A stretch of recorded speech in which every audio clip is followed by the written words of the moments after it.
આજે વિશ્વ દિવ્યાંગ દિવસ। આજે આપણે એક એવા વ્યક્તિની વાત કરવાની છે, એક એવા દિવ્યાંગ વ્યક્તિની વાત કરવાની છે કે જેને પોતાની જે ખામી છે તેને ઓળખીને તેને એક સારા રસ્તા પર લઈ જઈને પોતાની અંદરની જે આવડત છે તેને ઉજાગર કરીને દિવ્યાંગો માટેનો એક અલગ જ રસ્તો બનાવ્યો છે। દિવ્યાંગોને તાલીમ આપીને તેમને એક નવી દિશા બતાવી છે। આજે વાત કરવાના છીએ જિગ્નેશ ગોસ્વામીની કે જેમને ગુજરાતની અંદર હજારો દિવ્યાંગોને તાલીમ આપી છે, તેમને એક સારા રસ્તે પહોંચાડ્યા છે, તેમને એક સારો રસ્તો આપ્યો છે, તેમને એક નવી દિશા બતાવી છે। કહેવાય છે કે ભગવાન આપણી પાસેથી કંઈક લે છે તો આપણને કંઈક આપે પણ છે। દિવ્યાંગો એટલે એવા જ વ્યક્તિઓ કે જે શરીરે સંપૂર્ણ નથી પરંતુ તેમની અંદર એક એવી આવડત હોય છે કે જેને જો ઉજાગર કરવામાં આવે તો તેમના જીવનને એક નવી દિશા અપાવી શકાય। ત્યારે જિગ્નેશ ગોસ્વામીએ એક એવી જ તાલીમ માટેની એક કાર્યક્રમ ચલાવ્યો છે કે જે દિવ્યાંગ વ્યક્તિઓ છે, જે મહિલાઓ છે, જે દિવ્યાંગ બાળકો છે તેમને એક નવી દિશા બતાવીને પોતાના જીવનમાં સાર્થકતા કઈ રીતે મેળવી શકાય તે બાબતે તાલીમો આપવામાં આવતી હોય છે। જિગ્નેશ ગોસ્વામી દ્વારા 1995થી લઈ આજ દિન સુધી અનેક દિવ્યાંગોને તાલીમ આપીને એક નવી દિશા બતાવી છે। ગુજરાતના એ સમયના 26 જિલ્લાઓમાં ફરીને જે તમામ દિવ્યાંગો છે તેમને મળીને તેમના ઉત્સાહમાં વધારો કરીને તેમને સત્યતા બતાવીને તેમને એક નવી દિશા બતાવીને તેમના જીવનને એક અલગ જ અર્થ આપ્યો છે। ત્યારે જિગ્નેશ જે ગોસ્વામી છે હાલ SBIના RSETI વિભાગમાં કામ કરે છે, જેમાં તે મહિલાઓને પ્રોત્સાહન આપી રહ્યા છે, તેમને એક નવી આવડત પૂરી પાડી રહ્યા છે। ત્યારે હાલ તે ગુજરાતના મોરબી અને રાજકોટ જિલ્લાના 19 જેટલા તાલુકાઓમાં ફરીને જે મહિલાઓ છે તેમને તાલીમ આપી રહ્યા છે। ત્યારે આ દિવ્યાંગની જો વાત કરીએ તો તેમને પોતાના જીવનને તો સાર્થક કર્યું જ છે, પરંતુ જે અન્ય દિવ્યાંગ વ્યક્તિઓ છે તેમના જીવનને પણ એક નવી દિશા બતાવી છે। ત્યારે જાણીએ આજે વિશ્વ દિવ્યાંગ દિવસ પર કે તેમની આ સફર કેવી રહી અને તેમને જે અન્ય દિવ્યાંગો છે તેમના જીવનને અન્ય દિશા બતાવીને પોતે કેવો અનુભવ કર્યો અને કેટલા લોકોને કેવી રીતે નવી દિશા બતાવી છે। ચાલો મળીએ જિગ્નેશ ગોસ્વામીને।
નમસ્કાર। આજે વિશ્વ વિકલાંગ દિવસ છે। હું જિગ્નેશ ગોસ્વામી મેં લગભગ ગુજરાતમાં 1995-96થી વિકલાંગો ક્ષેત્રેની કામગીરી શરૂઆત કરેલી હતી અને 2008થી હેન્ડીકેપ ઇન્ટરનેશનલની અંદર મારા ગુરુ શ્રી અર્ચના શ્રીવાસ્તવ મને વિકલાંગો ક્ષેત્રે એમને ઘણી બધી વસ્તુ શીખડાવી।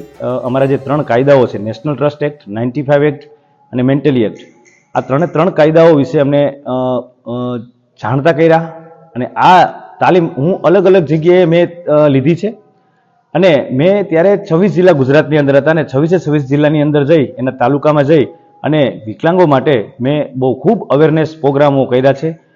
લગભગ 2008થી લઈ અને 2013-14 સુધી હું હેન્ડીકેપ ઇન્ટરનેશનલની અંદર રહી અને 26 જિલ્લાની અંદર મેં કામ કર્યું છે। મિત્રો, એક ખુશીની વાત એ છે કે હું ભલે વિકલાંગ હોય, કોણ કહે છે અમે વિકલાંગ છીએ, પાખો નથી છતાં વિહંગ છીએ, હા અમારા અસ્તિત્વની નોંધ લેતો નથી જમાનો, વરના અમે પણ મિસાલે જંગ છીએ। તો વિકલાંગ વ્યક્તિઓ જો ધારે અને એનું મનોબળ ઊંચું હોય તો એ હિમાલય પણ સર કરે છે ને એવા વિકલાંગ વ્યક્તિઓ છે જ જેને હિમાલય પણ સર કર્યા છે। આજે તમે જોવો છો, તમે જો ઓલિમ્પિક નેશનલની જે બધી રમતો હોય એની અંદર અમારા વિકલાંગોએ કેટલી બધી સિદ્ધિ મેળવી છે। તો આવી રીતે ભલે અમને એક કુદરતે એક ખામી આપી છે, આપ બધા જોઈ રહ્યા છો કે દાખલા તરીકે મને પગે તકલીફ છે, એમ હું માનું છું ત્યાં સુધીમાં ગુજરાતની અંદર 15 થી 16 લાખ વિકલાંગ વ્યક્તિઓ છે અને બધાને કંઈક ને કંઈક ખામી આપી છે, પણ એની સામે કુદરતે ઘણી બધી ખૂબીઓ આપી છે. તો આજે વિશ્વ વિકલાંગ દિવસે મારે એ જ સંદેશો આપવો છે તમને કે મેં 2008 થી લઈ અને 2014 સુધી વિકલાંગો ક્ષેત્રે બહુ કામ કર્યું. આજે હું SBI RCT 2014 થી હું RCT એટલે કે ગ્રામીણ સ્વરોજગાર તાલીમ સંસ્થા, જે ભારત સરકારની એક સંસ્થા છે, એની અંદર હું જોઈન્ટ થયો. હેન્ડીકેપ ઇન્ટરનેશનલની અંદર જે મારી કામગીરી જોઈ અને મેં જે ઇન્ટરવ્યૂ આપ્યું અને મને સિલેક્ટ કર્યો, આજે હું સૌરાષ્ટ્રના લગભગ 2 જિલ્લા એટલે કે રાજકોટ અને મોરબી, એ RCT તો ભારત દેશની અંદર 590 જિલ્લામાં છે, પણ મારા ભાગે એટલે કે મારી જવાબદારી જે છે 2 જિલ્લામાં રાજકોટ અને મોરબી, તો ટોટલ 17 તાલુકાના 935 ગામડાની અંદર અલગ અલગ વિસ્તારમાં હું અવેરનેસ પ્રોગ્રામ કરી અને બહેનો માટે હું કામ કરું છું. અને આવા બહેનો કે આજ તમે જુઓ 70% લોકો ગામડાની અંદર વસનારા વ્યક્તિઓ હોય છે અને એમાંય બહેનો સવારે વહેલી ઉઠતી હોય છે. બહેનોની માથે બહુ જવાબદારી હોય છે અને આપણા માનનીય પ્રધાનમંત્રી આજ તમે જુઓ બહેનો માટે કેટલું કામ કરી રહ્યા છે. અને પ્રધાનમંત્રી એટલે તમને વાત કરી દઉં કે ગુજરાતના જ્યારે મુખ્યમંત્રી હતા ત્યાર પછી મુખ્યમંત્રી પછી જે પ્રધાનમંત્રી બન્યા ત્યારે અમને બધાને વિકલાંગ, પાંગડો, બાડો, બોબડો, લંગડો આવા શબ્દોથી અમને નવાજવામાં આવતા, અમને બોલાવવામાં આવતા. અને આપણા મોદી સાહેબ નરેન્દ્ર મોદીએ અમારું નામ એટલે કે જે વિકલાંગ વ્યક્તિઓ છે એનું નામ આખું ચેન્જ કરી અને દિવ્યાંગ નામ રાખ્યું. અને મિત્રો, દિવ્યાંગો ક્ષેત્રની આજે ખાસ દિવસ છે એટલે હું તમને વાત કરું તો મેં 2005 થી 2008માં ત્રણે જે કાયદાઓ હું જાણતો હતો. આજે તમે કોઈ પણ સરકારી બિલ્ડિંગ જોઈ લ્યો, આ સરકારી બિલ્ડિંગ, સ્કૂલનું બિલ્ડિંગ, મામલતદાર ઓફિસ, કલેક્ટર ઓફિસ, પહેલા અહીંયા પગથિયા હતા, રેમ્પ નહોતા. આજે હવે તમે જુઓ તો રેમ્પ થઈ ગયા છે. આ રેમ્પ માટે હું એકલો નહીં પણ મારી આખી ગુજરાતની જે અમારી વિકલાંગ વ્યક્તિની ટીમ છે, જે મેં તાલુકે જિલ્લે જે અમારા વિકલાંગ વ્યક્તિને ભેગા કર્યા હતા અને અમારી 1 લાખથી વધારે વિકલાંગ વ્યક્તિઓ અમારા મેમ્બરો બન્યા અને અમે જિલ્લા વાઇઝ એની આખી કમિટી બનાવી હતી. પહેલા રાજ્ય સ્તરની, પછી ઝોન વાઇઝ, જિલ્લા વાઇઝ, તાલુકા વાઇઝ અને ગામડા વાઇઝ આખી અમારી ચેનલ હતી. અને અમે બધાએ એવડો મોટો સરકાર સામે રજૂઆત કરી.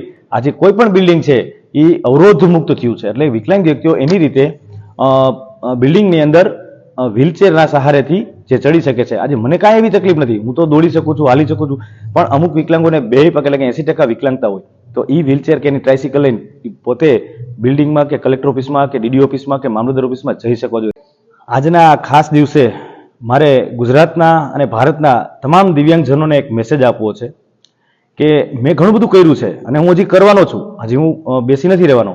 પણ મિત્રો, જે દિવ્યાંગ ભાઈઓ અને બહેનો છે જેને 80%થી વધારે તકલીફ છે અને ખાલી પહેલાં તો 7-8 તકલીફ જ દેખાતી હતી, આજે મોદી સાહેબે 22 જેટલી તકલીફો ને લઈ અને આખો એક અલગ 2016માં જે કાયદો લઈ આવ્યા અમારા માટે. તો મારે દરેક દિવ્યાંગોને એક મેસેજ એ જ આપવો છે કે તમને જે તકલીફ છે એ તકલીફને તમે એમ ન સમજતા કે મને આવી તકલીફ છે, હું કાંઈ નહીં કરી શકું. તમે એકવાર ઘરની બહાર નીકળો, એકવાર તમે સમાજની વચ્ચે આવો, તમે ગામડું છોડીને બીજા ગામડામાં જાઓ, બીજા શહેરમાં જાઓ, બીજા લોકોને મળો અને તમે કાંઈક ને કંઈક કામની શરૂઆત કરો.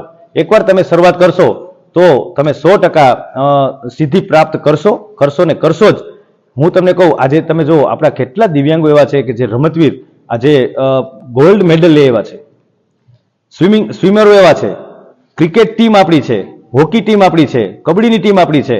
તો દરેક ક્ષેત્રે દિવ્યાંગો અત્યારે આગળ છે અને 3% અનામત જે આપણી રિઝર્વ હોય છે એમાં જે અમારી ફાઇટ હજી ચાલુ જ છે કે દિવ્યાંગોને નોકરી છે મળવી જોઈએ, રોજગારી મળવી જોઈએ. તો મારું પણ એક એવું સપનું છે, ન્યૂઝના માધ્યમથી આજે ઘણી બધી જે ન્યૂઝ ચેનલો છે એના માધ્યમથી મારે કહેવું છે કે મારી એક ઈચ્છા છે, રાજકોટ અને મોરબી 2 જિલ્લા વચ્ચે હું જગ્યાની શોધમાં છું. જો જગ્યા મળી જાય તો મારે પણ અહીંયા એક વોકેશનલ ટ્રેનિંગ એટલે કે દિવ્યાંગોને ત્યાં જ રાખવા છે અને તેના માટે આવી ટ્રેનિંગ સેન્ટર આખું બનાવવું છે અને ત્યાં સ્કિલ બેઝ ટ્રેનિંગ આપવી છે અને વિકલાંગોને પગભર કરવા છે. એટલે મિત્રો, જે દિવ્યાંગ મિત્રો જે આ ન્યૂઝના માધ્યમથી જે જોવે છે, જે નિહાળે છે, એને ખાસ એક કહેવું છે કે તમે જરાય હિંમત ન હારતા. મને ખ્યાલ છે, હું ગામડામાં જાઉં છું, મને ખ્યાલ છે કે ઘરમાં સપોર્ટ નથી મળતો, ગામડાની અંદર સપોર્ટ નથી મળતો અને ગામડાની અંદર ઘણા અપમાન જ કરતા હોય છે કે આ લંગડો આવે છે, આ લંગડાથી શું થાય. પણ એ લંગડો ઘણું બધું કામ કરી શકે છે. આવા કહેતા હોય એને આપણે કરી બતાવવું છે, સાબિત કરી દેવું છે કે લંગડો આજે દિવ્યાંગ થયો છે, વટવૃક્ષ બનશે અને કામ કરીને જમશે અને કરી બતાવશે. કે બસ સ્ટેન્ડ આજે તમે જુઓ, કોઈ પણ બિલ્ડિંગ તમે જુઓ અવરોધ મુક્ત છે, તો વિકલાંગો ક્ષેત્રે પણ મેં રોજગારી માટે પણ એટલું જ કામ કર્યું છે. એવી રીતે મને એમ થયું કે આ આરસીટીની અંદર મને જે એક મોકો મળ્યો, તક મળી, મેં ઝડપી લીધી અને આજે હું બહેનો માટે એટલું કામ કરું છું. અને બહેનોને ગોતી એને કઈ તાલીમ લેવી છે, અમે 60 થી 64 જેટલી તાલીમ આપી છે. એમાં એ બહેનોને સમજાવું છું, એના ઘરે જઈને સમજાવું છું, એના ગામડે જઈને સમજાવું છું. અને બહેનોને અમે બે પ્રકારની, એટલે કે ઇન કેમ્પસ અને ઓફ કેમ્પસ. ઓફ કેમ્પસ એટલે એના ગામડામાં જઈને અમે તાલીમ આપી. ઇન કેમ્પસ એટલે અમારે ત્યાં આવે, એટલે કે બહુ મોટું રાજકોટ અને મોરબી જિલ્લાનું સૌરાષ્ટ્ર યુનિવર્સિટીની બાજુમાં બહુ મોટું લગભગ 3 થી 4 વીઘામાં આ કેમ્પસ છે. અહીંયા અમે તાલીમ અપાવી છે. લગભગ હું દર વર્ષે 6000થી વધારે બહેનોને મળું છું. 1200 બહેનોને અમે તાલીમ અપાવી છે અને 300 બહેનોને હું રોજગારી અપાવું છું. ભલે મને ખામી છે, આજે વિશ્વ વિકલાંગ દિવસે મારે એ જ સંદેશો આપો, મને ખામી છે પણ મેં બીજાની એટલી હેલ્પ કરી છે. એનું એક હું તમને ઉદાહરણ આપું તો હું આટલા વર્ષોથી આ જે કામ કરું છું, મિત્રો, જે વાહન લઈને જાઉં છું, મને કોઈ દિવસ મારા વાહનમાં પંચર નથી પડ્યું. બસ આ બહેનોના અને વિકલાંગોના મને આશીર્વાદ છે મારી હારે. હું ક્યારે હેરાન નથી થયો, આવડો થયો, ક્યારે હું બીમાર નથી પડ્યો. કારણ કે એના માટે હું કામ કરું છું, એટલા માટે. અને મને ખુશી એટલા માટે છે કે આ લોકો તાલીમ લીધા પછી જે પગભર થાય છે, જે એની ઇન્કમ એટલે કે એની જે આવક ચાલુ થાય છે, એના પરિવારનું એની ઉપર એ લોકો નિભાવ કરતા હોય છે. અને એનાથી મને બેહદ ખુશી છે. અને હજી હું આવું આવનારા દિવસોમાં કામ કરતો રહું, એવા જ મારે જે લોકો છે, તમારા બધા પાસેથી મારે બસ એવા જ આશીર્વાદ હોય છે. બહેનો અને વિકલાંગ વ્યક્તિઓ, દિવ્યાંગ વ્યક્તિઓએ તો મને આશીર્વાદ આપ્યા છે. અને હું ઘણા એવોર્ડ પણ લઈ આવ્યો છું. રાષ્ટ્રપતિ એવોર્ડથી લઈને રાજ્યપાલથી એવોર્ડ લઈને મને ઘણી બધી સંસ્થાઓએ મારું સન્માન કર્યું છે. તો આજે જે મીડિયા દ્વારા આજે જે વિશ્વ વિકલાંગ દિવસે જે સંદેશો મીડિયા દ્વારા જે જાય છે, એ હું કહું છું કે ઝાઝા ને ઝાઝા લોકો સુધી આ સંદેશો જાય અને દિવ્યાંગ વ્યક્તિઓ, આવા બેરોજગાર બહેનો અને ભાઈઓ જે છે એ અમારા સુધી આવે અને અમે એને આવી કાંઈક ને કંઈક તાલીમ અપાવી અને અમે એને પગભર કરી શકીએ. બસ એ જ સંદેશો છે. આપનું નામ જણાવશો? મારું નામ મમતાજ જુણેજા છે. હું વાંકાનેર તાલુકાના કેરાળા ગામથી આવું છું. અને આજે આઈએસબીઆઈ અને આરસીટી દ્વારા તાલીમ બહેનોને જે ફેશન ડિઝાઇનરની આપવામાં આવે છે, જે ડીડીઓ સાહેબ અને જિજ્ઞેશભાઈ દ્વારા જે આયોજન કરેલ છે, તે બહેનો પોતાના પગભર ઊભી રહે અને બહેનો કામગીરી પણ કરે છે. અને ફેશન ડિઝાઇનરની તાલીમ લેવા માટેનું કારણ એ છે કે પોતાને સારી એવી ઇન્કમ મળી શકે અને પોતે સારા એવા રૂપિયા કમાઈ શકે. અને જમવાનું પણ સારી વ્યવસ્થા રાખેલ છે. અને બહેનો પણ પોતાનો સારો એવો સમય ફાળવે છે, જે 10 થી 5 સવારે વહેલા ઉઠી અને પોતાની કામગીરી કરી. અને જિજ્ઞેશભાઈના ખૂબ ખૂબ આભાર છે કે પોતે બહેનોને ગામડે જઈ અને જિજ્ઞેશભાઈએ સારી એવી મહેનત કરી અને બહેનોને અહીંયા તાલીમ આપવા માટેનું જે આયોજન કરેલ છે. અને ડીડીઓ સાહેબે પણ સારી એવી મહેનત કરી અને જે અહીંયા મંજૂરી મેળવેલી છે, તે બદલ જિજ્ઞેશભાઈ અને જે જુનાગઢથી કિરીટભાઈ પણ સારી એવી મહેનત કરી અને બહેનોને સારું એવું માપ સાહેબ પદ્ધતિથી શીખડાવે છે. તે બદલ અહીંયા જે બહેનો બેઠેલો છે, તે બહેનો અને જિજ્ઞેશભાઈ અને કિરીટભાઈ અને બહેનોનો ખૂબ ખૂબ હું આભાર માનું છું. તે બદલ તાલીમ આપી અને અમે સારી એવી મહેનત કરી અને બહેનો સારા એવી ઇન્કમ મેળવી શકશે. તે બદલ બધાનો ખૂબ ખૂબ આભાર માનું છું. તાલીમની અંદર જે છે 30 થી 35 બહેનો છે. અને પોતે સવારે 10 થી વહેલા ઘરેથી નીકળી, સવારના 8 વાગે નીકળે, કોઈ 6 વાગે નીકળે, 7 વાગે નીકળે અને 10 વાગે સમયસર બહેનો અહીંયા પહોંચી જાય છે.